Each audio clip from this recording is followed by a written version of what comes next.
Washingtondan Amerika ovozi namoyish etadi. Shu kunning eng dolzarb mavzulari: Markaziy Osiyo, xalqaro hamjamiyat, Amerika xalqi va hayoti, siyosiy, ijtimoiy va madaniy yangiliklar. Bularning hammasi bizning kundalik radio dasturlarimizda va haftalik Amerika manzaralari ko'rsatuvida, shuningdek internetdagi sahifamizda. Amerika ovozi xolis, tezkor va ishonchli axborot manbai. Amerika manzaralari dasturining bugungi sonida chegaradagi qarovsiz bolalar, hujjatsiz muhojirlar, dronlar tijoriy maqsadlarda ham qo'llanilmoqda. Yangicha turmush, yangicha iqtisod. Dunyoning bu qismidagi siyosiy, iqtisodiy va ijtimoiy manzara. Tafsilotlar bilan Washingtondan Navbahor Imamova.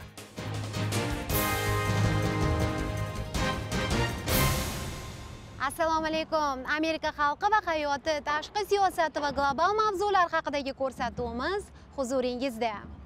Amerika janubida Meksika bilan chegaradosh hududlarda bu mamlakatga hujjatsiz kirib kelayotgan yoshlar ko'paygan. Qonunga ko'ra ular deportatsiya qilinishi lozim.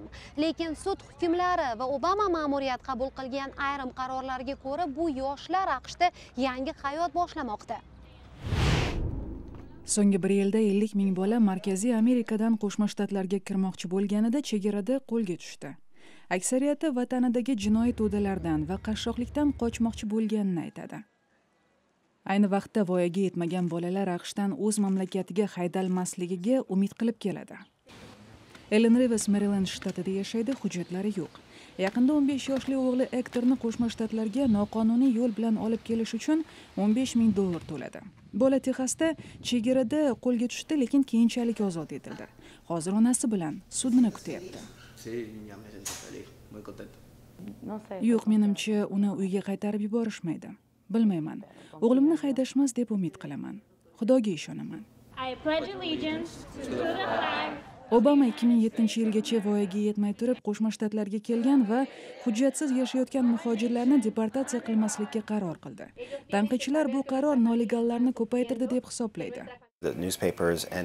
Gazetalarda va hatto odamlarni noqonuniy ravishda chegaradan olib o'tadigan kontrabandachilar orasida shu yil oxirigacha amnistiya bo'lishi haqida mishmishlar bor. Ayollar va yosh bolalar uchun AQShga kelishni ruxsat etuvchi ko'rsatma bor deyishadi. Ichki ishlar vaziri J. Johnson rasmiy Washingtonning masala yuzasidan siyosatiga tushuntirish berar ekan, bunday deydi. Chegarada qo'lga tushganlar birinchi navbatda deportatsiya qilinadi. Immigratsiyaga doir qonunlarimiz yoshdan qat'iy nazar ularga nisbatan qo'llanadi. Ammo Isaacson deydiki, bolalar vatanida jinoiy to'dalar o'ljasiga aylanishini isbotlasa, sudlar deportatsiya haqidagi qarorni bekor qilishi mumkin. Bu bolalarning ba'zilari Amerikada qolishi mumkin.